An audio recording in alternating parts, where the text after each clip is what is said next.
திரு RK, Agneeswaran வச்ச அந்த point தான் எஸ்ஐஆர் ஆதரிக்கிற எல்லா கட்சிகளும், எதிர்கட்சி தலைவர் தொடங்கி தினகரன் தொடங்கி பாமக அன்புமணி எல்லாருமே என்ன கேட்கிறாங்கன்னா, ஒருவேளை அதிமுக ஆளுங்கட்சியா இருந்தா கூட நீங்க பயப்படலாம், ஏதாவது நடந்துரும். நீங்க தான் ஆளுங்கட்சியா இருக்கீங்க, உங்க அதிகாரிகள் தான் செய்ய போறாங்க, எதுக்காக இவ்வளவு பதட்டம் அப்படின்னு கேட்கறதுக்கு என்ன பதில் சொல்லுங்க? எஸ்ஐஆர் விடுங்க, எஸ்எஸ்ஆருக்கே போலாம்.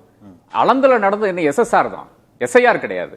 அதாவது எப்பவுமே நடக்கிற ரிவிஷன் தான் அங்க நடந்தது.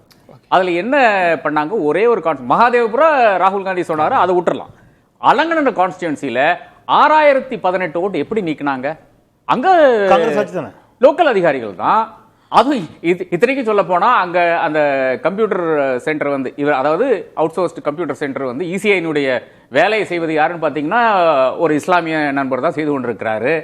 அவரை வைத்துக்கொண்டு 2023 அவர் மேல விசாரணை நடக்கிறது. விசாரணையில வந்து நான் இன்னசென்ட் சொல்லிட்டு அதன் பிறகு என்ன பாத்தீங்கன்னா டப்புன ஆள் வந்து வேனிஷ் ஆயிடுறாரு. இன்னைக்கு வந்து துபாயில் இருக்காரு. யார் தூக்கிட்டு போனா? ஏன் யார் கண்ட்ரோல்ல இருக்கு? பெங்களூர் ஏர்போர்ட் இமிகிரேஷன் யார் கண்ட்ரோல்ல இருக்கு? கர்நாடக அரசாங்கத்துடைய கண்ட்ரோல்ல இருக்கு. அப்ப எப்படி அவர் தப்பிச்சு போனாரு? அதாவது ஒரு அங்க இருக்கின்ற சிஐடியினுடைய பார்வையில் இருக்கின்ற ஒருத்தர் வந்து எப்படி தப்பிச்சு போக முடியும்? யாருடைய ஒத்தாசையினால் அவர் வந்து போனாரு? ஒண்ணு. ரெண்டாவதாக என்ன கேட்டாங்க? ஐபி அட்ரஸ், டெஸ்டினேஷன் அட்ரஸ் கொடுங்க, ஓடிபி டீடைல்ஸ் கொடுங்க, சர்வரினுடைய டீடைல்ஸ் கொடுங்க. ஏன் கொடுக்கல? நீங்க ஒரு காங்கிரஸ் கட்சிக்கோ இல்லை என்றால் தனிப்பட்ட எனக்கோ உங்களுக்கோ தர வேண்டிய அவசியமே கிடையாது. நீங்க கோர்ட்ல கொடுக்கலாம்ல, ஏன் கொடுக்கலன்னு கேட்கிறேன். ஒரு இன்வெஸ்டிகேஷன் ஏஜென்சி கொடுக்கலாம் இல்லையா? இல்ல இன்வெஸ்டிகேஷன் அப்படியே எடுத்துங்க, சிபிஐக்கு மாத்தலாம். இதுல அரசு அதிகாரிகள் அதெல்லாம் பொருட்டே இல்லன்றீங்க? ஒண்ணுமே கிடையாதுங்க. நீங்க போயிட்டு பேப்பர்ல போய் என்ன வேணாலும் நீங்க எழுதிக்கலாம். கடைசியில் என்டர் பண்றது யாருன்னு கேக்குறேன். இசிஐ யாருக்கு அதனுடைய கான்ட்ராக்ட கொடுத்திருக்குன்னு கேக்குறேன். அது எங்கிருந்து வேணாலும் நீக்க முடியும் என்ற நிலை தான் வந்து அலங்குல ப்ரூவ் ஆயிருக்கு. என்ன ப்ரூவ் ஆயிருக்கு அலங்குல? அதாவது செந்தில் என்னுடைய நண்பரா நெய்பரா இருந்தா அவர் வந்து நான் இல்லை என்று சொல்லிக்கொண்டு ஒரு ஆவணத்தை வந்து தாக்கல் செய்கிறார். அந்த ஆவணத்தை அப்படியே அப்லோட் பண்றாங்க. இசிஐனுடைய இணையத்துல தான் இது எல்லாமே மாற்ற முடியும். பார்வையாளர்களுக்கு புரியறதுக்காக நீங்க சொல்றது அரசு அதிகாரிகள் என்னென்ன சேகரிச்சு கொடுக்கறாங்களோ, ஆனா அதன் பிறகு ப்ராசஸ்ன்றது எலெக்ஷன் கமிஷன் போயிடுது. அவங்க நினைச்சா சேர்க்கறாங்க. எல்லாமே எலெக்ஷன் கமிஷன் ஒரு ஏஜென்சி வைக்கிறான். அவங்க அங்க நடந்துருது. ஒரு கம்ப்யூட்டர் ஆள் வைக்கிறான். அரசாங்கமும் இதேதான், தமிழக அரசாங்கமும் இதேதான் செய்யுது. பல விஷயங்கள்லயும் வந்து தனியார நம்பித்தான் இல்லைன்னா என்ஜிஓ நம்பித்தான் கம்ப்யூட்டர் அவுட் சோர்சிங் எல்லாமே போகுது. சாஃப்ட்வேர் எல்லாமே அவங்ககிட்ட தான் போகுது. சாஃப்ட்வேர் யாருதுன்னு பாத்தீங்கன்னா அதுவும் தனியார் தான்.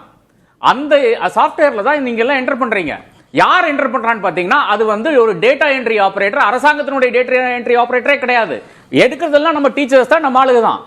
நம்ம ஆளுங்கன்னா நான் சொல்றது வந்து அரசாங்க அதிகாரிகள். அரசாங்கத்துடைய அதிகாரிகள் வந்து இந்த டீடைல்ஸ் எல்லாம் எடுத்து இவர்கள் எல்லாம் இல்லை என்று அவர்கள் கொடுக்கிறது வந்து அது என்டர் பண்ற ஒரு தனியார். அதான் கேக்குறாங்க. எப்படி வந்து செந்தில்னால என்னுடைய பேர் ரிமூவ் பண்ண முடியும் என்றதான் அலங் கான்ஸ்டிடியூஷன்ல கேள்வி.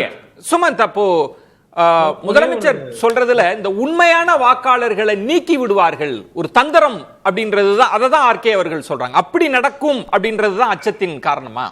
இல்ல, அலங் கான்ஸ்டிடியூன்சில இது ஆக்சுவலா நடக்க ஒரு முயற்சி செய்யப்பட்டது.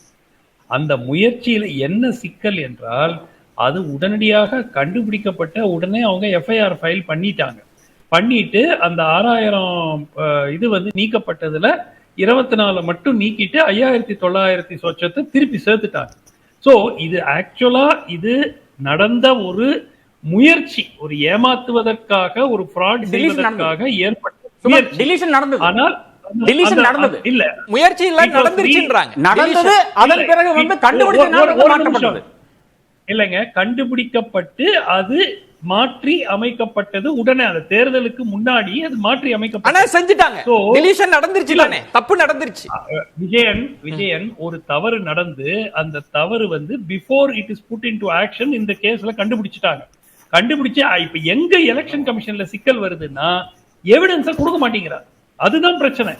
தேர்தல் ஆணையம் வந்து எந்த ஐபி அட்ரஸ்ல இருந்து இந்த நம்பர்ஸ் நீக்கப்பட்டது அதை சொல்லுங்கன்னா சொல்ல மாட்டேங்கிறார். நாங்க கொடுத்துட்டோம் அந்த டேட்டாவை. அந்த இடத்துல நான் கேக்குறேன் சுமந்த், இப்ப அந்த இடத்துல அது மாதிரி தமிழ்நாட்டுல நடக்க வாய்ப்பு இருக்கா? அப்படி நீக்கிடுவாங்களா உண்மையான வாக்காளர்களை? ஃபர்ஸ்ட் ஆஃப் ஆல் ஒரு நிமிஷங்க, இதுலயும் தேர்தல் ஆணையம் ஒரு பிரச்சனை உண்டாக்கிச்சு. நாங்க யாரெல்லாம் நீக்கணுமோ நாங்க சொல்ல மாட்டோம், நாங்க ரிவைஸ் ரோல்ஸ் போடுவோம், நீங்க போய் கண்டுபிடிச்சிக்கங்க யாரை நீக்கி இருக்கோம். நாங்க அதுக்கப்புறம் உச்சநீதிமன்றம் சொல்லிச்சு இல்ல நீங்க வந்து யாரெல்லாம் நீக்கினாங்களோ அந்த லிஸ்ட் நீங்க கொடுக்கணும், அரசியல் கட்சிகளுக்கு கொடுக்கணும்ட்டு. சோ இதற்கும் இப்போ உச்சநீதிமன்றம் தலையிட்ட பிறகு தேர்தல் ஆணையத்தினுடைய அந்த அடாவடித்தனத்தில் ஒரு ஒரு ஒரு குட்டி இருக்காங்க. அதனால ரெண்டு விஷயம், இப்ப இந்த எஸ்ஐஆர் முடிச்ச பிறகு யார் பெயர்கள் நீக்கப்படுகிறதோ அனைத்து அரசியல் கட்சிகளுக்கும் அந்த பெயர்களுடைய லிஸ்ட் கொடுக்கப்படும். ஏன்னா உச்சநீதிமன்றம் ஏற்கனவே உத்தரவிட்டாச்சு, பீகார் எஸ்ஐஆர்லயே கொடுக்கணும்னு சொல்லிட்டாங்க. சோ இது வந்து யாருக்குமே தெரியாமல் இந்த மாதிரி நீக்கப்படும் வாக்காளர்கள் இதுல லிஸ்ட்ல first of all revised electoral roll publish ஆகணும். டெலிஷன் லிஸ்ட எல்லா கட்சிகளுக்கும் எல்லா கட்சி முகவர்களுக்கும் அது காப்பி வழங்கப்பட வேண்டும். அது எப்படி அது அந்த அளவுக்கு எப்படி தமிழ்நாட்டுல இந்த ஒரு குளறுபடிகள் நடக்கக்கூடும்? இப்போ ஒரே ஒரு விஷயம் மட்டும் சொல்றேன், அரசியல் கட்சிகளுக்கு இன்க்ளூடிங் திமுக ஓட்டர் லிஸ்ட்ல சிக்கல் இருக்கிறது என்று பல ஆண்டு காலமாக கூறிக்கொண்டிருக்கிறார்கள். உதாரணத்துக்கு ஆர்கே நகர்ல 43,000 ஓட்டு போலி ஓட்டை போட்டு ஆட் பண்ணிருக்காங்க. ஆமா, கோர்ட்டுக்கு போனாங்க. அதே மாதிரி 2016 கூட ஒரு கம்ப்ளைண்ட் ஒண்ணு கொடுத்தாங்க. அதுக்கப்புறம் 2020 கரூர் மாவட்டத்துல ஒரு கம்ப்ளைண்ட் கொடுத்தாங்க. சோ 2021 புதுச்சேரியில ஒரு பிரச்சனை ரைஸ் பண்ணாங்க. சோ இது எல்லா கட்சிகளும் ஓட்டர் லிஸ்ட் சரியில்லை என்பது கிட்டத்தட்ட எல்லாருமாலும் வேண்டுமென்றே செய்யப்படுகிறதா ஒரு புரிதலுக்காக. சுமந்த் அவர்கள் சொல்ற மாதிரி ஒருவேளை அப்படி எல்லாம் நடந்திருக்கு, நீக்கிட்டாங்கன்னா கூட உங்களுக்கு பட்டியல் கொடுப்பாங்க. ஏன்னா உச்ச நீதிமன்றம் சொல்லி இருக்கு. அதனால வந்து அப்படி தவறுதலா நீக்கி இருந்தாங்கன்னா உங்களுக்கு மேல்முறையீடு செய்வதற்கு வாய்ப்பு இருக்கு. ரொம்ப பதட்டம் அடையவோ இல்ல எதிர்க்க, பதட்டம்ன்ற வார்த்தை கூட தவிர்க்கலாம், எதிர்க்க தேவையில்லைன்றது ஒரு பாயிண்ட். இன்னொன்னு, வாக்காளர் பட்டியல்ல குளறுபடி இருக்குன்னு எல்லா கட்சியும் சொல்றப்ப அதை சரி செஞ்சுதானே ஆகணும். நல்ல கேள்வி, அருமையான வாதம். இப்போ வயிற்றுல பூச்சி இருக்குன்னா பூச்சிக்கு மருந்து சாப்பிடலாம், விஷத்தை குடிப்போமா? ரெண்டுக்குள்ள வித்தியாசம் தான். பூச்சி சாவறதுங்கிறது ஒன்று, நோக்கம் பூச்சி சாவறதா நம்ம சாவறதாங்கிறது இருக்குல்ல. இங்கே தேர்தல் ஆணையம் பண்ணுறது பாய்சனை குடிக்கிற மாதிரி.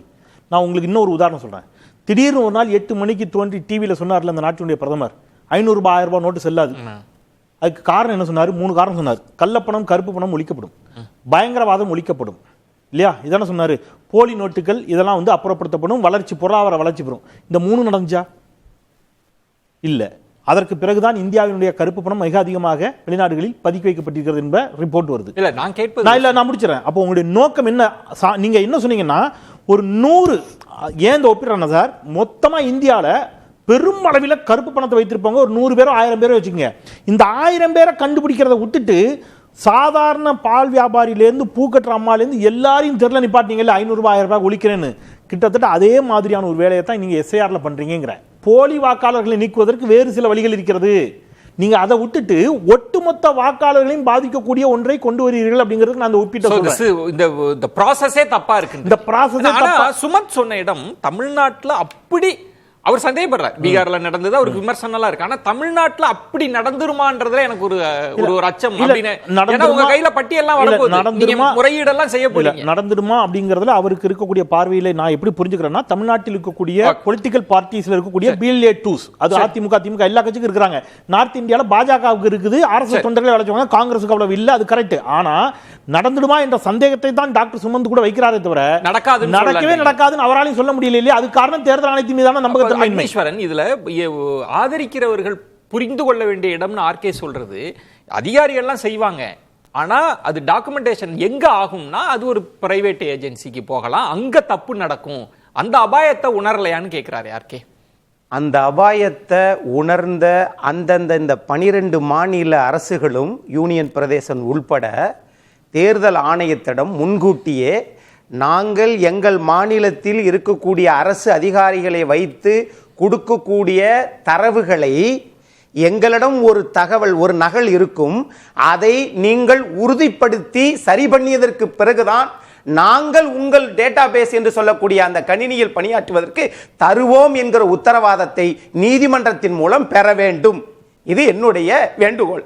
ஆனால் அதை விடுத்துவிட்டு பல வருஷமா செத்தவங்க எல்லாம் இதை வச்சுக்கோங்க, எலெக்ஷனுக்கு பிறகு இதை வைக்கலாம், அந்த இடத்துக்கு நீங்க நகரல. எது சார்? எலெக்ஷனுக்கு பிறகு இந்த ப்ராசஸ் எல்லாம் வச்சுக்கலாம்ன்ற மாதிரி அங்கதான் நடுநிலையோடு தான் இருக்க வேண்டும் என்பதான் என்னுடைய ஆசை.